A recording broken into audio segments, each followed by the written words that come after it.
Hey girl, Marissa here.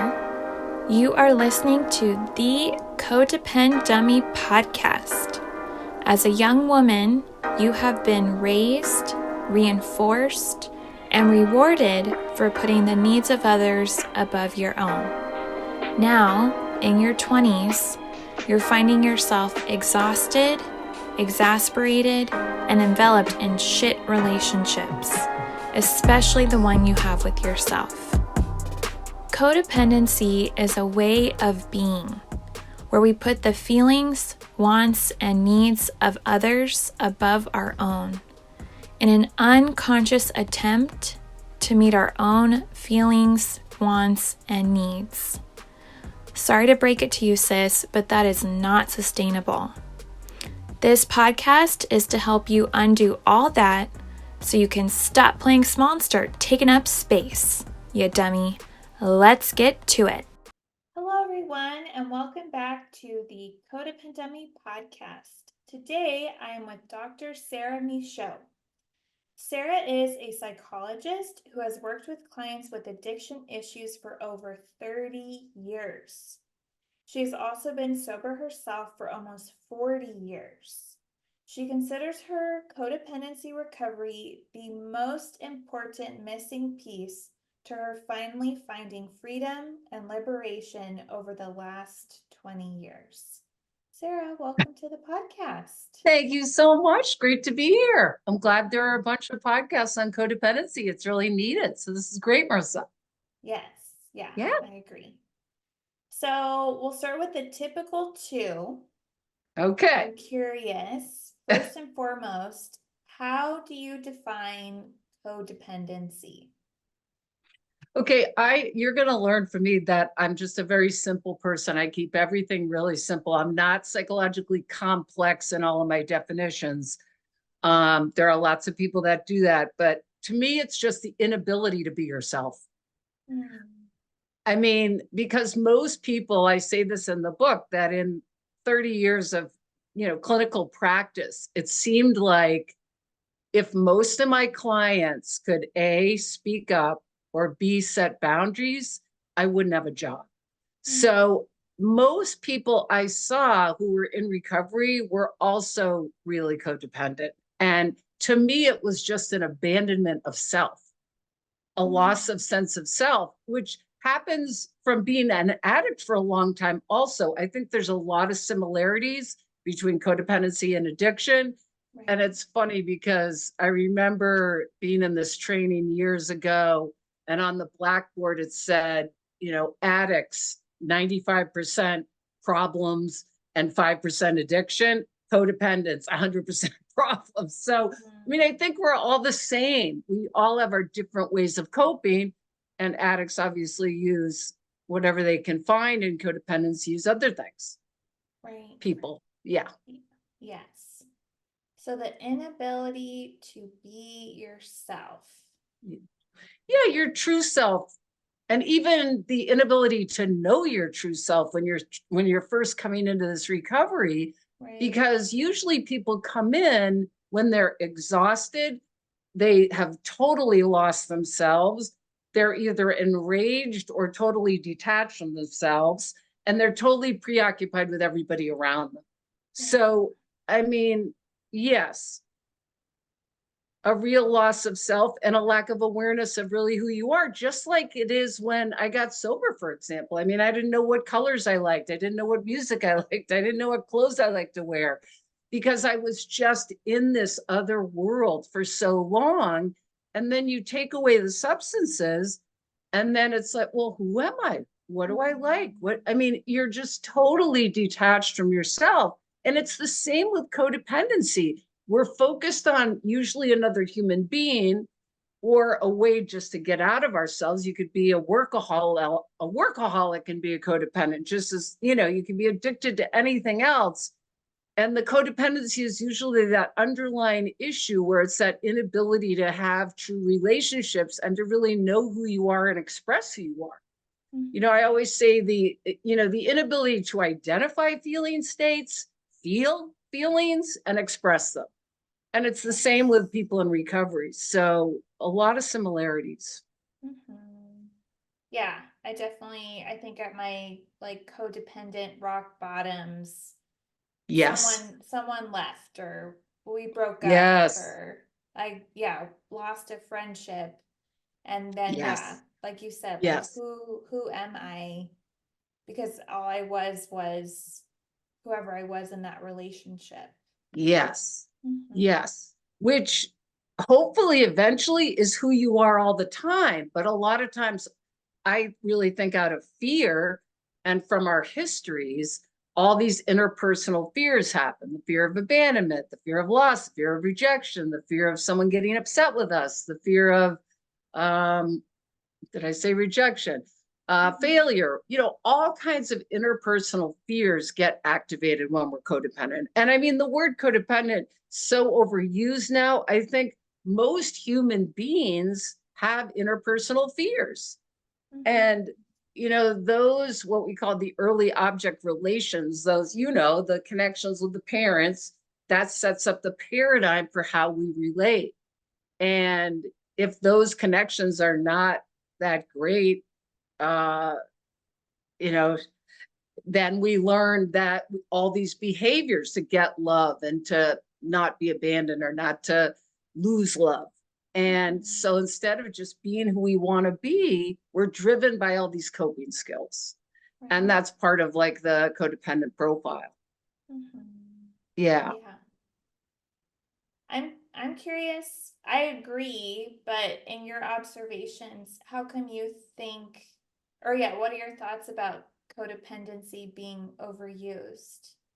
Well, I just think the words become such a, everybody's using it in the kind of internet world.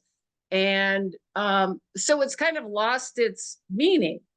Do you know Mhm. what and um and it could be me because I've been around this work for so long. I mean, I remember in the 80s and even the 70s, Claudia Black and Janet Voits and Melody Beattie and all these people, Jonathan Bradshaw, everybody coming out with it, which is, 45 years ago. So it could just be me having heard it for so long. I mean, I do groups on Wednesday nights, and a lot of the folks in a cycle that started last week don't even know what it means and have never really heard it. So it could be me Mhm. just because I've kind of been around it for so long. But a lot of Yeah. people are new to it and really don't know what it means. Mhm. Yeah. Yeah. So maybe it's overused in some circles and obviously Yes. not used in Absolutely. others. Yeah. Absolutely. You're right. Yep. Mhm. Yeah. All right. Well, the second of our typical two here, is there a codependent experience or relationship from your own life that you can share with us? Oh, absolutely. Absolutely. I mean, I usually say my three spiritual practices, I call people my spiritual practices over the years, were my father, my first husband, and my son. Mhm. And I think the people that we love the most and we're the most attached to can often activate our codependency like no other people, right? Right. So I got trained by dad. My mom was the alcoholic and he was the codependent, but also the narcissistic, very needy for attention. And I became the kind of uh, substitute. So, I mean, most of my childhood, I was the only girl in a family of four boys. And so that relationship with him, a lot of my codependent behavior got manifested there. The Mhm. people pleasing, the wanting to be loved by him, wanting to be special, not feeling like I could displease him. I couldn't speak up, all of that stuff. He was kind of an angry codependent. Mhm. And so you didn't want to upset him. So, a lot of, as you know, the reactions of the outside world were what led my behavior. So, if I thought someone was going to get upset with me, I'd shut down, I'd people please, I'd acquiesce rather than speak up for myself. So, that was the early training. And then, I didn't get married till I was 39. I was in graduate school and got sober. And my first husband, of course, was just like my dad. Mhm. He was an very intense, very magnetic, and I guess one would maybe say narcissistic, but he was very compelling. And I really wanted it to work because it was my first marriage and I thought my only marriage.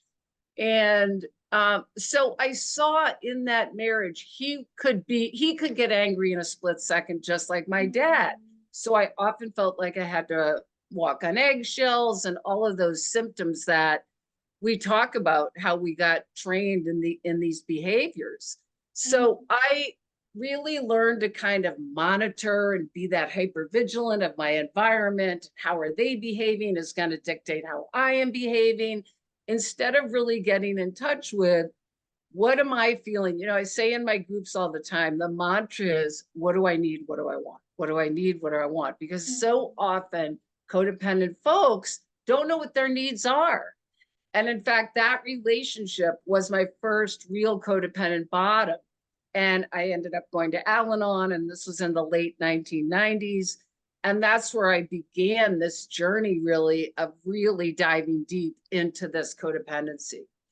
Because I was suffering in a relationship. And that's usually what leads people to this recovery, where you're just lost and you start questioning your own reality. That's another thing about codependency, is we're often like, geez, what am I doing wrong? Rather than taking an honest assessment of the relationship and what's happening. And plus I had a child, so I was very preoccupied with that. And that made the whole situation much more complicated. And so that was really that was when I really first started this work. And then, of course, we could talk about parenting forever, because I'm really, I can get very animated about parenting and codependency, because I think it's really unhealthy for your kids when we're being driven by our own fear. And the thing with parenting is parents can be afraid a lot. So when I had a child, a lot of those old codependency behaviors, thank God I was in Al-Anon and in my own recovery, because it really helped me to not react out of fear all the time as a parent, which is critical, I think. Yeah. Well, hearing about codependency with your father, your first husband, and your son, is there a specific memory of you at your like worst, quintessential like bona fide codependent? Yeah. Like, here's Dr. Sarah, here she is, here's her codependency. Right. Well, I think most of the codependent behavior that really gets us, like I said, can get us going and activated, is when we're really afraid, or when we sense an abandonment. So, I mean, I can give you an example of what it was like kind of before recovery and after recovery. I remember when my son was really small and he was in kindergarten or preschool or something.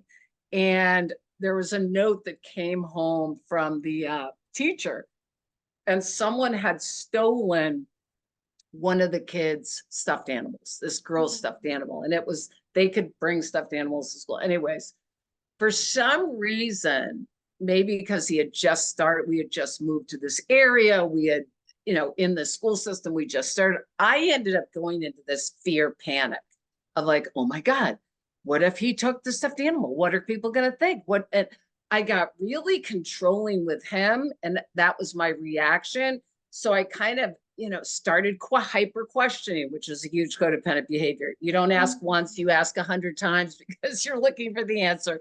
And I got really kind of upset and said, his name's Bo. I said, could you just tell me what happened? Did you take this? And for some reason, it just got me going a lot. And I called the teacher. I mean, I just was overreacting and controlling and trying to control a situation that really was not a huge deal. And the ironic piece of that entire story is he did take the stuffed animal.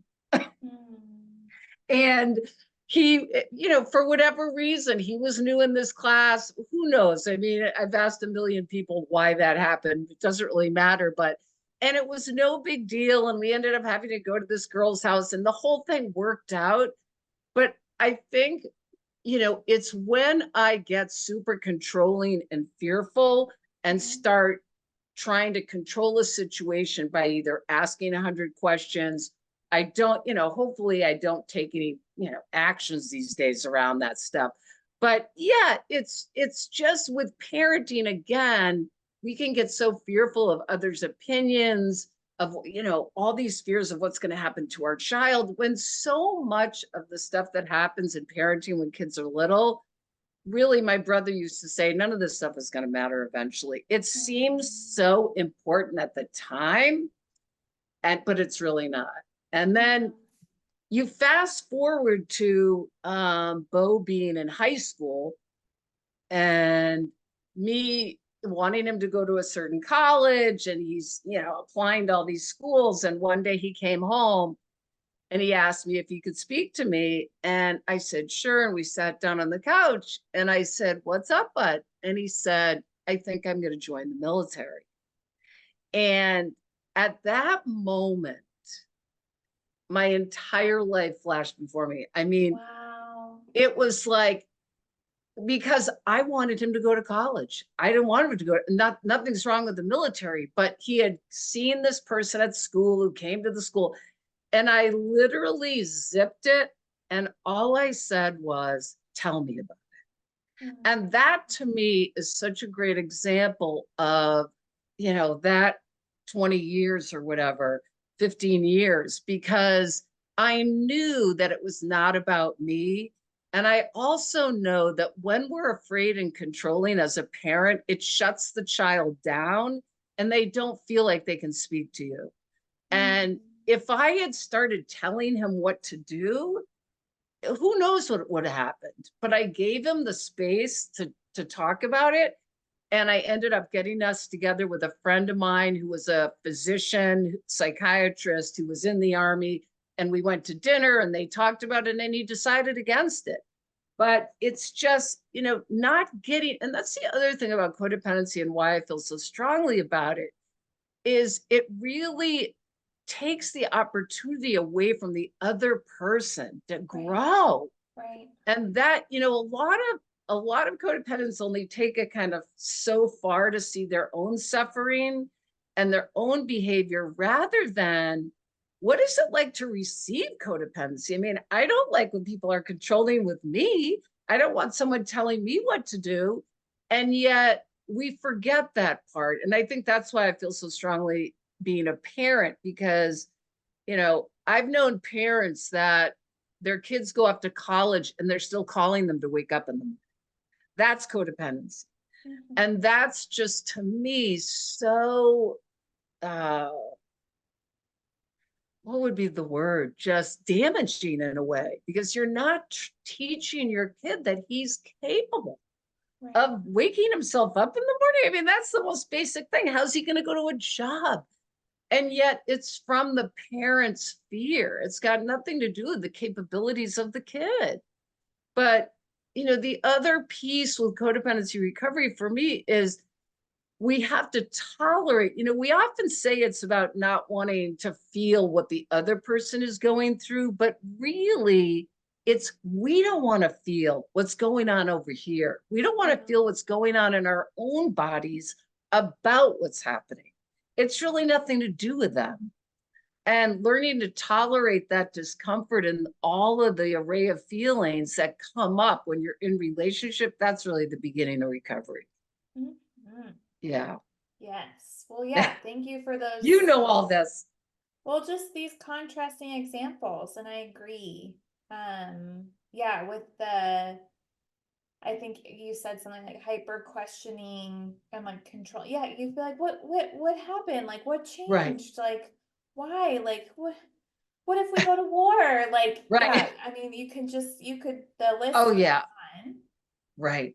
And like you said, it takes away the opportunity to let people grow. So instead, yeah, you took him out to dinner with a friend, Like just gave him the space to Let, really make the decision. yes, Yeah. exactly. There's a great book. I remember buying it when my son was in his early teens, and it's called I'd Talk to My Parents If They Just Shut Up. And I mean, it sounds like a brutal title, but it's so true because there are, especially when kids are pre-adolescent and adolescent, they are going to throw out bait probably 5 times a day. They just are trying to separate, and I swear 90% of the stuff they say is really not, it's not real. It's just to get a response. And yet so often it becomes about the parent's response and taking things that's another thing. None of it is personal. Nothing your child does is personal. And yet parents take it so personally. And then they react like, if that example of Bo wanting to go into the service, it could have become about me. You can't do this to me. I can't, instead of like acknowledging his experience. Right. And that's really the self-centeredness of the codependency that is harder for people to look at. Yeah. Because, the classic is kind of the passive victim of the, alcoholic husband. I mean, from years ago. And like you're doing, I'm trying to really broaden it to so many people are codependent, just it's on a spectrum. Right. There's, the person that has a new baby and becomes incredibly fearful and checking constantly because they're afraid. And all the way to, I've had clients remortgage their house 3 times to pay for their addict to go to treatment. So, I mean, and there's everything in between. Right. So, yes. All right. Well, you've already started to hint at this, but I'm curious, Dr. Sarah, in your work, what do you think drives codependent behavior?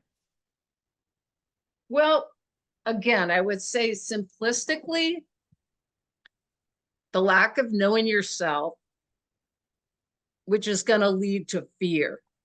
So, I always say it kind of that we're like these computers and we're born into this family. Our younger years we create, because of our interactions with parents and others, we create these belief systems. We create these relationship to our feeling worlds. We either like learn that feelings are okay and we can express them or not. I mean, that's kind of two extremes. And we develop these behaviors that as kids are really about getting what we need. And so, for example, manipulation or people pleasing or avoidance or acquiescing are all ways for us to get what we need. They may not be direct, and yet that's how we survived.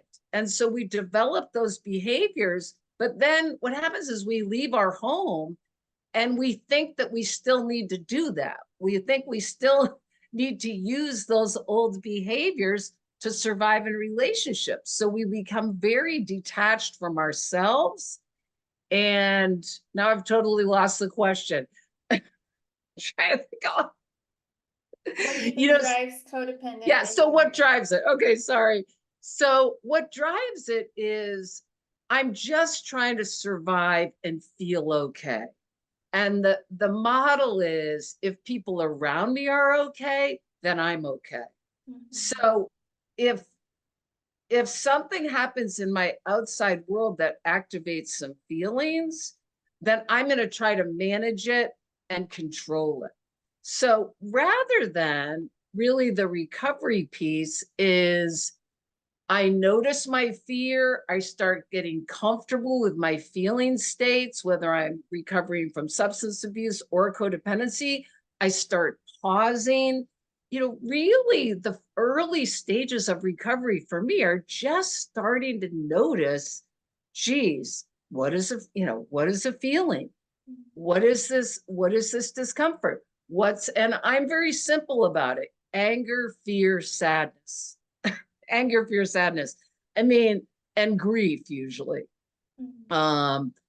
So just keeping it really simple. And fear, I would say, can be anxiety. I mean, just people being anxious. You know, a lot of times that's just something people can notice. Oh, I'm anxious, but what's underneath the anxiety? What's underneath the anger? So the first step really being just being okay with your feelings, because if you're not, you're going to be driven to escape or change them by changing the external world. And so much of being a human being is tolerating what's happening for us when other people we love are experiencing something. You know, going back to the parenting example, so much parenting is about trying to get them to not feel, oh, it's going to be okay. Don't worry. Oh, you're not hurt. It's okay. It'll be, instead of like just letting them have their experience. Yeah. You know? Yeah. So fear, I think, and just trying to escape. And just basically, we're using these behaviors we learn that become just part of who we are. And until they stop working, like you're talking about with relationships, until we have some relational bottom where it's not working out and we don't know why, and we're having this well of pain and wondering, geez, what's happening? You know, there's not a real strong sense of ego or sense of self when you're codependent, because it's all based on what another person is doing and how they're responding to you. Right. So it's like part of this recovery is really building up who you are. What are my feeling states? What are my thoughts? You know, I give the example in the book about, and this is kind of a classic example, you know, your boyfriend says, where do you want to go to dinner? And you say, I don't care. And then he ends up at a Mexican restaurant or a Italian restaurant. You're like, oh, I didn't want it. And he's like, well, why didn't you say so? And it's just that kind of way we are around, oh, it doesn't really matter. I mean, that's a real piece of codependency, this pattern of dismissing ourselves, dismissing our needs, dismissing our thoughts, dismissing our feelings. And the problem with that is it's going to come out somewhere. It's going to come out either in addiction, in workaholism, in rage, in shutting down, in depression, in panic attacks, whatever. When you chronically dismiss who you are, eventually it's not going to be okay, because that energy is going to need to come out. Right. Yeah.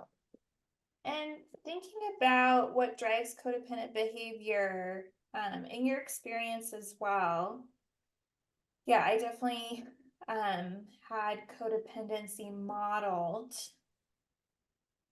What are your thoughts on like your father modeling codependency, right? And that, like in your words, taking away the opportunity for you to grow, Right. and then relating to other people, right? Really just copying and pasting that way of relating to someone.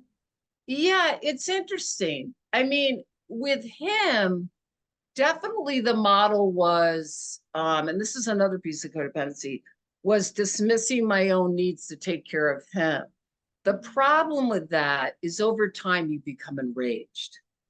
And then you're going to need something to quell the rage, which was my addiction.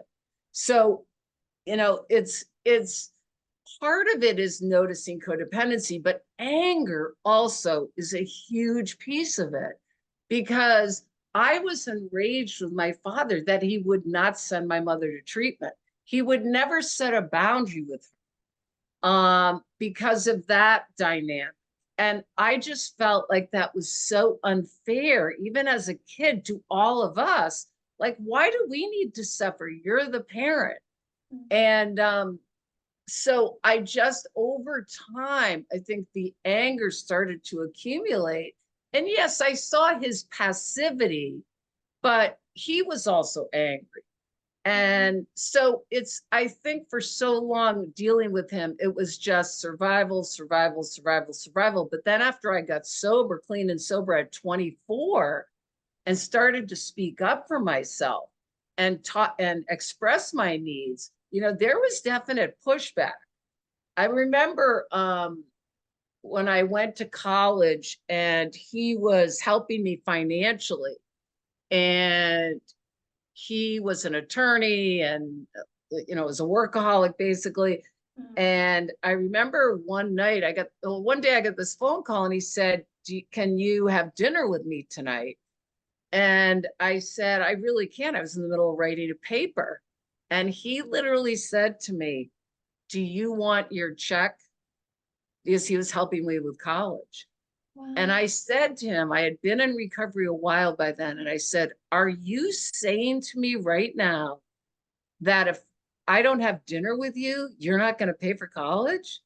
Like at a certain point, you just have to, I mean, to me, finding our voices and starting to speak up, it to me is the biggest impact on our recovery. And at that moment, it took all the power away from him. And he literally started laughing because to him, it was such a game.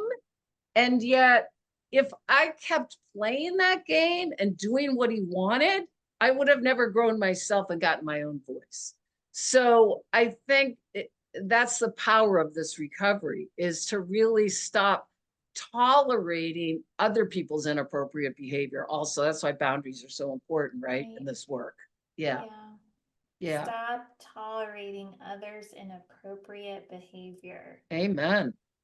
Yeah. I mean, so much of the codependent work is learning how to set boundaries, but it's also, learning how to speak up for boundaries, but also not allowing, a lot of my clients will say, and in the group I do, but I set the boundary.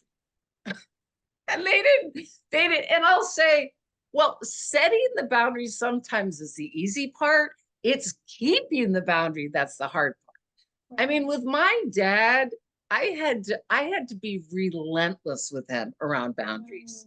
I mean, I could set a boundary and an hour later he'd be, I could say, geez, can you call me less? Or could you, because he was so needy. And an hour later he'd call, because just like with kids, the minute you set a boundary, they're going to test it, see if you're serious. So, yeah. And go ahead. I'm listening. I was going to say, every time you do that, a friend of mine calls them esteemable acts, meaning every time you speak up for yourself just a tiny bit, it builds your self-esteem. And I think that is so critical, because I think when we have severe codependence, we're like, well, there's many illustrations, the passive, there's the enraged, there's the disassociated, there's all kinds of different ways it manifests. But lost my train of thought again. Anyways. Every time the esteemable acts, and every time you can set a boundary or find your voice, whether it's getting the wrong type of coffee at Dunkin' Donuts and saying, geez, could you put some cream in it? I mean, that may seem so small, but for someone who never asks for what they need, that's huge. So each time you speak up a little bit, I was thinking about this the other day when I got sober.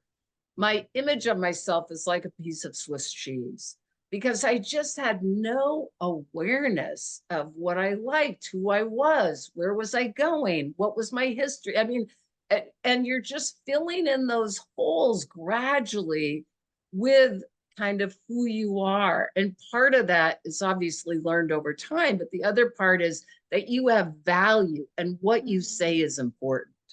And a lot of times when you have codependency, you don't know what you say is important. It's something you've got to learn. Yeah. Right. Yeah.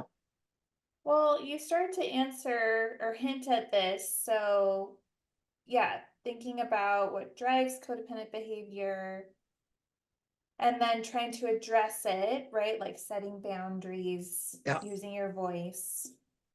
What makes it so hard to stop codependency? Yeah. Because it's really uncomfortable. I mean, what makes it so hard are several things. One is a lot of the pain and the abandonment fear is from when you're a kid. So part of healing and part of changing the behaviors and learning to speak up and risk loss is to then have to tolerate some very old pain. And that pain, if you have an experience, say I have the fear of abandonment, and I have exercises I do with people around fear, and I say to someone, when did you first have the fear? What happened?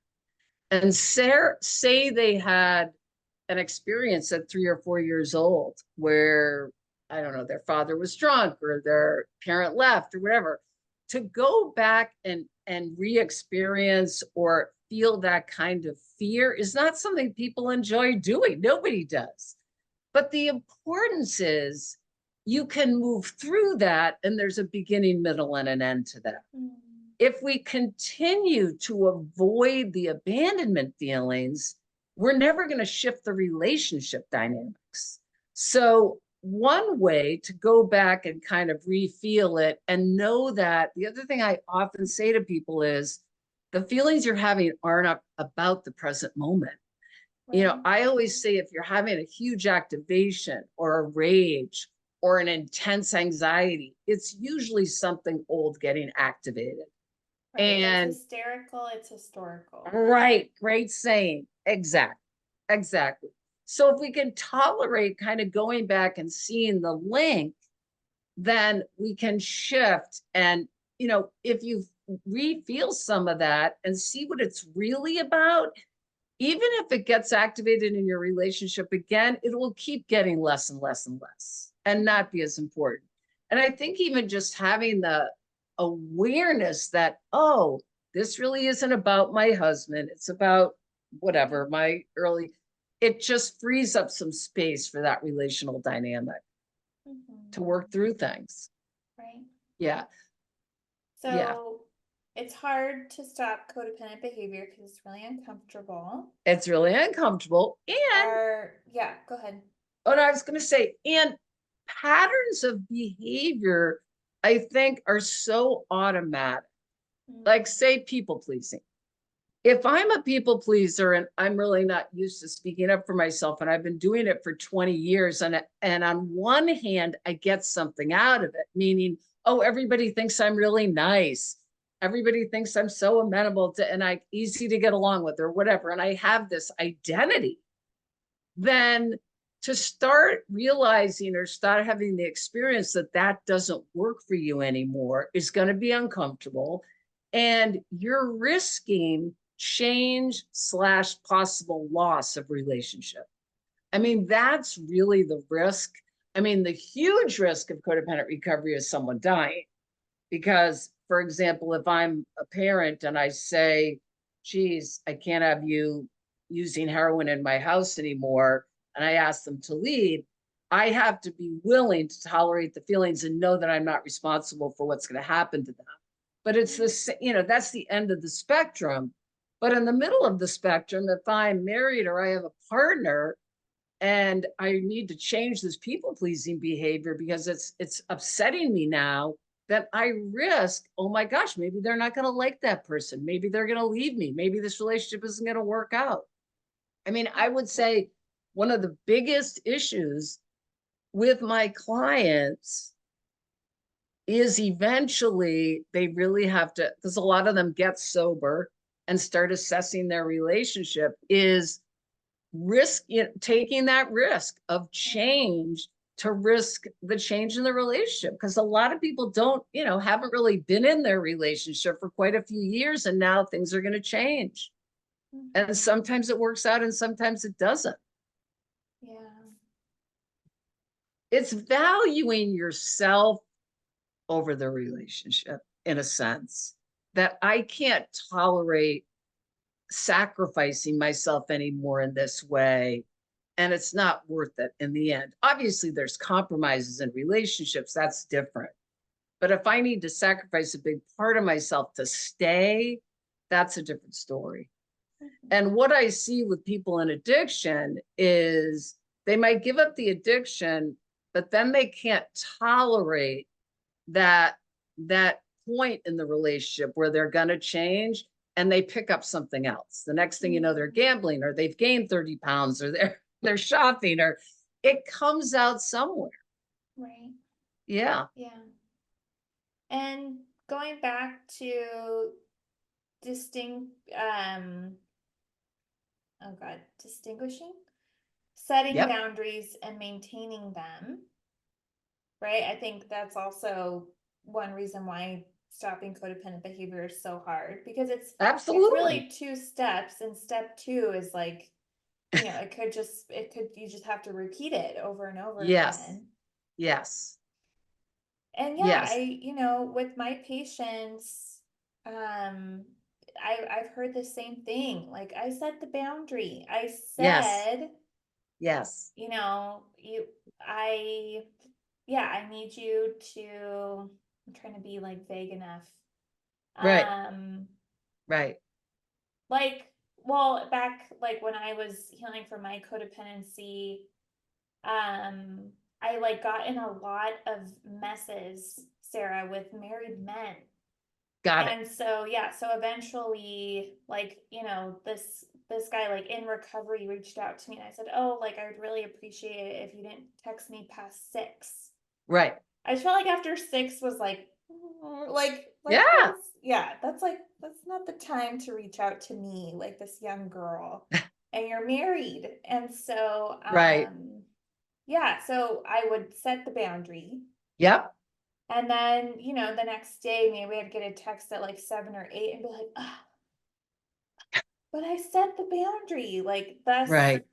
because I said it, it should thus be followed. Right. And that's not Right. always, or No, that's rarely the that's case. rarely. And then what gets in the way of reinforcing it, because then it ups the ante, because now either we have the fear of upsetting them, or the fear of that they're going to leave, or, oh, is this going to end? Or are they going to reject me? I mean, all kinds of fears start percolating. Self-doubt. Oh, maybe I'm being mean. That's a classic one. Maybe, you know, it's not. I mean, how many times have you heard that from people? Oh, it's mean. It's mean to ask for what you need. I mean, it's just so interesting, people's interpretation of when they need to ask for something. You know, I mean, it's classic. I don't know if you've had this experience, like the week after Mother's Day or the week after Christmas, when I see mainly women, and how many women are disappointed because, oh, he never gets me anything for Valentine's Day or Christmas. Well, have you ever asked for it? Have you ever said, like, it's really important that you know, I just had this experience with my sister-in-law. I have a 22-year, my son's 22 now. And she said she has 4 kids, and none of them got her anything for Christmas, and they're all adults. And she was so hurt. And we had this big discussion about, what do you need? There is no right and wrong. Like, some people like gifts from their kids, some people don't. I mean, there really is. I mean, I'm really about having compassion for people when they make these choices, because I do believe people make the choices they're capable of. But you're upset. And do you need to say, oh, I could never ask for that? Oh, yes, you can. You know, yes, you can. I mean, people need to know that this is a need and you want to be valued. And so, yes, it's a biggie. It's a biggie, because people say, oh, that's, or not just that it's mean, it's selfish. That's another one. I'm just being selfish. No, no, because having a need, speaking it, expressing something you want for whatever reason when they were young, the message was it was selfish. And it's really unraveled so many of those messages, right? Yeah. Yeah. All right. Well, last question. Okay. I mean, given your enthusiasm and gusto throughout this interview, Sarah, why are you so passionate about codependent recovery? Yeah, I mean, this is going to sound crazy, but I think it's just as lethal as addiction, because I've seen people over the years compromise themselves so much that they'll get physical illnesses. They'll be chronically depressed. They'll be on tons of medications. They won't take care of themselves. They'll sacrifice everything for their children. I mean, did you ever read Gabor Mate's When the Body Says No? I mean, he was, that book to me was all about codependency. I mean, every case study he had in that book with someone getting a chronic illness, they were in some toxic relationship. Right. And I just think it's so debilitating and lethal for the people who are codependent. And you would agree with this is what we were talking about. It's lethal for the other person. Right. So, just like with addiction, the classic example, so it's lethal for the person who's the codependent and acquiescing and paying for the booze or whatever the stereotype is.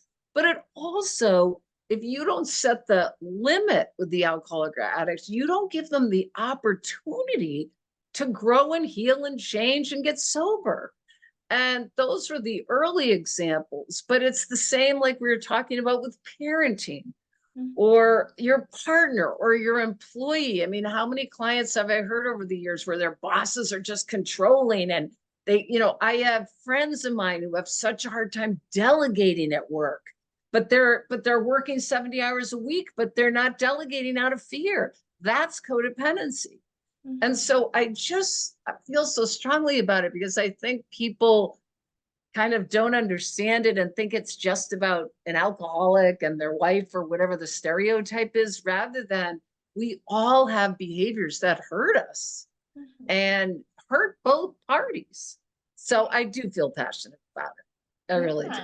Yeah. Like you said, it's just as lethal as Yes. addiction, which it's hard because I think that, getting a DUI, overdosing, being in like very unsafe situations, like to score drugs. Right. That sounds very extreme compared to, maybe like not sleeping as much as one should, right? To take care of everyone else's needs, or like going without meals or overeating to deal with feelings. And yeah, just like these very like seemingly benign ways of self-neglect that codependents often engage in to maintain their like everything that they're giving, right? And keeping down whatever they're not feeling. Right. Well, you learned this lesson early, but go 20 years.